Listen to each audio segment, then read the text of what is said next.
This is Minecraft on the Game Boy Advance. It's a project I have been working on for quite a while. But one thing I read many times was the request to make a version for the Nintendo DS. Recently I made this version, but it was still very basic. Because I literally just took the code from the GBA and made it run on the Nintendo DS and also added a small minimap to the bottom screen. But I decided to take some effort and try to make a proper, dedicated version for the Nintendo DS. So this is Minicraft 3D for the Nintendo DS. And now this version runs natively with hardware acceleration. I already decided to make the world render on the menu screen of this game because I feel like it is very epic to have a menu where the camera is just flying over the world. And I made it so it randomly either shows the overworld or the nether when you fly over it. Because yes, this version actually also includes the nether. And you can select between all the world types that also exist on the GBA. So I also include the Highlands world type, and you can put in a seed and generate the worlds.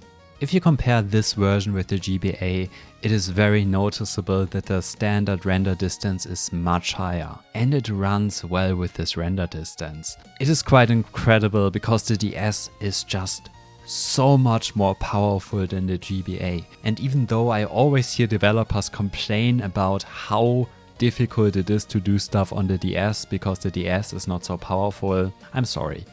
It is so much nicer to do something like this on the DS because it really feels like I can do almost everything I want in this version already. It feels so good to run through the world and see so much, and also to render it in the full native resolution of the DS. Also, the world size now is already quite big, but it's still not infinite, and that will take a while for me to figure out, but that is definitely the plan. And now on the bottom screen there are a few things. First of all, there is the map, which you can actually change in the settings to be bigger and also to show more of the world. But I still haven't figured out how to make the map work without sacrificing some performance. So if you have some performance issues with this version, you can always deactivate the map. And then there are basically two ways how you can select blocks. You either just use the block bar on the bottom screen and select something there, or you just press on the blocks button and then you find your block selector,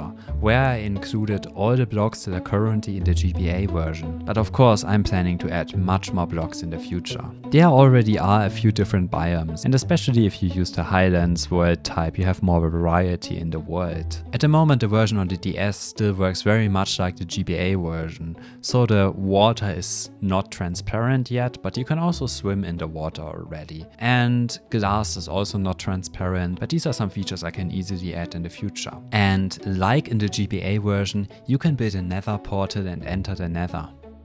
Some of you might ask the question why I make a version for the DS, because something called Minicraft already exists. But as far as I know, this project has been abandoned. It is not being further developed. I mean, this was me when this game got the last update. And I actually see a lot of potential in my own version of Minecraft on the DS. And my long-term goal is to definitely create something that is better than the Minicraft version we have right now on the DS. And with the Nether, I already have a feature that Minicraft never got. So I will expand on this further.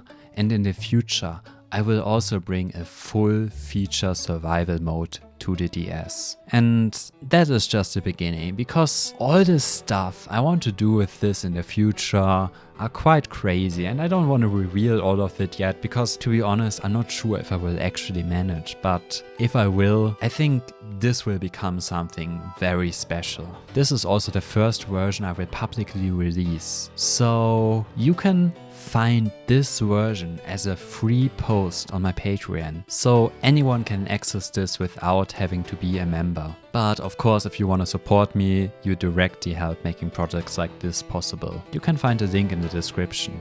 And to everyone watching this video, I just want to say thank you, because I love making projects like this And by watching this video, you literally make it possible for me to continue doing this. Let me know what you think about this version on the Nintendo DS and what I should add in the future. Thank you so much for watching.